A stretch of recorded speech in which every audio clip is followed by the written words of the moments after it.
Кыркын Союз мезгилиндеги чоң эмгек компаниясынын бири кой кыркын эле. Жылда июль айларында уюшкандыкта өткөрүлчү. Муну мен бир айылдын алыскы ат башынын пограничник азыркы Казыбек айылынын мисалында эскерип бермекчимин. Кыркын пункт күнбатыш тараптагы Шырыктынын бет маңдай өйүсүнө жайгашкан. Бул тараптагы короо койлор кыркылып бүткөндөн кийин тиги баш деп коебуз. Күн чыгышта Аксай тарапта Коёнду Колот деген жерде улантылып жүрдү. Кийинчерээк 80-жылдары арпанын Коргон ташында да уюшулуп калды. 70-жылдардын башы менен кыркынга биз да аралашып калдык. Алгач жүн ташымай, кой жетелемей, анан кой кыркканга да өттүк. Эң алды жүн сорттоп боолаган жерде иштедим. Жүн ташыган балдар ар бир койдун кыркылган жүнүн аралаштырбай көтөрүп келип тор устолчонун үстүнө ташташат. Сорттоочу сортун көрүп тонкий бир же тонкий бир же полугрубый деген сыяктуу башка түрлөрүн атайт. Мен алып өз ордуларына ыргытам. Сорттоочулукту көп жылдар мен билгени Нуркасы байке Мамбетказиев аркалап жүрдү. Ар бир сорттогу жүндөр боологуч челекке өзүнчө салынып, ныкталып, тебеленип, мурунку жылдарда Бейшеналиев Абыл Казакени салмактуу болгондуктан нык тебелеп берчү деп сөз кылып калышар эле. Андан кийин бекем станокто кысылып, шалейге салынып, таңылып, сорту дареги кара боек менен татына жазылып, анан чыгарылат. Чиркеги сүйрөгөн же узун борттуу полуприцеп деп коет эмеспизби? Машиналарга жүктөлүп, Токмок шаарына жөнөтүлөр эле. Пункттун ошол жүн жүктөгөн бөлүгүнүн акталган тышкы бетинде ким тарабынан эмне себептен жазылганын ким билсин, кызыл боек менен басылалы Баймендеев, сапарың байсалдуу болсун деген жазуу бадырайып алыстан көрүнүп турар эле. Кыркын пункттун ылдыйкы бөлүгүндө Күчүк уулу менен жаңы үштүктөр, өйдөкү бөлүгүндө Дүйшөмбү уулу менен кара сакалдар кыркышчу. Күндө ар бир бөлүк 1,5-2 короодон чыгарар эле. Жумуш таң азандан башталат. Бизге эртең мененки турушубуз кыйын. Жатканыбыз чатыр. Калдыраган муздак чыбаш шымды ичиркенип араң киймей. Жээн Кулаке, Кутбидин байкеңдөнгөн жооптуу фермалар жаныбызды койбой шаштырып тургузат. Түштө кечинде өзүнчө майрам. Кой кыркылып жаткан чабандардан момпозу печеньесинен тарта сый көрсөтүлөт. Казанда ысык тамак дегендей. Шакылдаган кыркуучу машиналардын үнү шарактап, бакылдаган баарлашуулар кыркын пункттун ичин өзүнчө шаңга бөлөп тургандай болот. Мен сыяктуу үйрөнгүчтөрдүн 40-50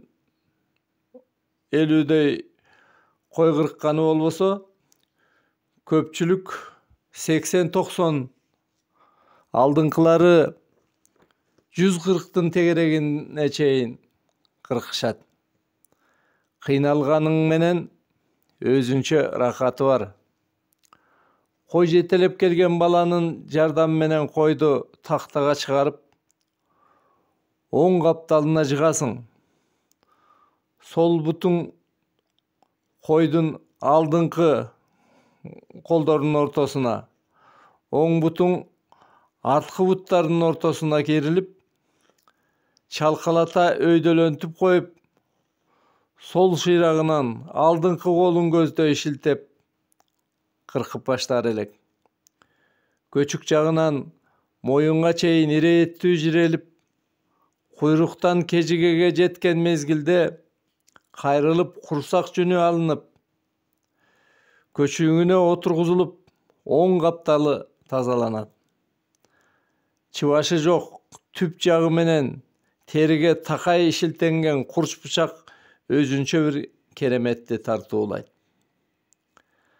Бычак демекчи, кыркуу машинкасынын бычагы кой жетелеп жүн ташыган жардамчы бала аркылуу даярдалып турар эле. Машинанын маховигиндей тикесинен айланган диск бетине кармалып, атайын курчутуп берер адам аркылуу курчутулуп турган. Ал дисктин бетине майланышкан кумун шыбап, анан атайын аспабы менен бычакты айлантып жаткан дискке жабыштыра кармап, анан тартып алат. Бул иштин майын чыгарган Турдубек аке сатылганы беле. Килейген кочкорду деле ушундай негизде кыркасың, бирок моюн быржыгы жүдөтөт. Айрыкча бир жерин кесип алдың дегиче, канча баспа таптак көтөрүп туруп кетет. Ошонусу кызык. Бутун байлабай мындай кыркууну Оренбург методу дешчү. 1971 жылы кой кыркуу боюнча биздин пунктта республикалык семинар болуп, тез жана таза кыркуу жарышы өттү. Биздин айылдан үчөө Сыдык Акунов Аскералы, Токтобаев Жумадил, Боогазиев Аманат Кыдыңбайке катышты. Кой жетелеген балдар четте калды. Кыркынчыларыбыз өздөрү тиги чөөнө кой тандап келип, кармап даярдап турушту. Жарыш деп мына ошондогуну айт, шуулдашат.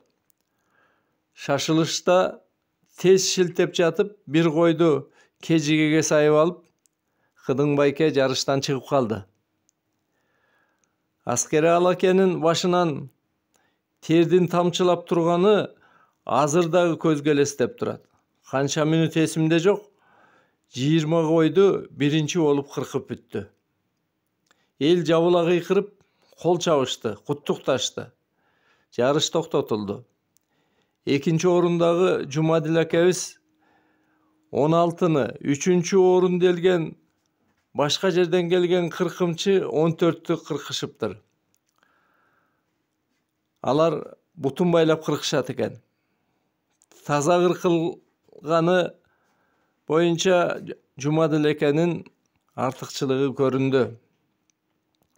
Кыркылган койлор эртеси жакынкы аралыкта күпкөгө салынар эле. Ал орустун купка деген сөзү тура көрсө. Короо кой бир четиндеги короого камалып, алар четинен ыргытылып, жылы сууга чыланган креолинге чумкулуп, 6-7 метрлик канал аркылуу сүзүп, экинчи короого чыгат. Башында ири илмек темири бар узун таяк кармаган бирөөсү чөгүп атканын өйдөлөтүп, толук кирбегенин чумкутуп, тизилип сүзүп чыгышына жардам кылып тескеп турар эле. Ыргыткан кою менен кошо кирип кетип, креолинге чумкуп чыккандар дагы болгон. Кыркылган койлордун текши креолинден өтүп дарыланышы ал кезде катуу көзөмөлдүккө алынчу. Ошондуктан ал учурда котур деген болгон эмес. Союз тарап жеке менчикке таратылгандан кийин өз убагында андай иштер жүргүзүлбөгөндүгүнөн кашынган котур болгон койлор ошондо болду. Кийин акырындап жолго салынып да калды.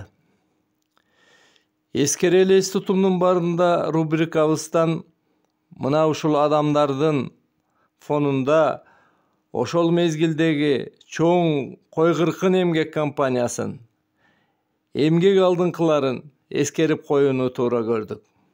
Эске түшүрүп эскерген мен Нарынбек Абыл уулу Өскөналиев. 2024 жылдын 7 апрели.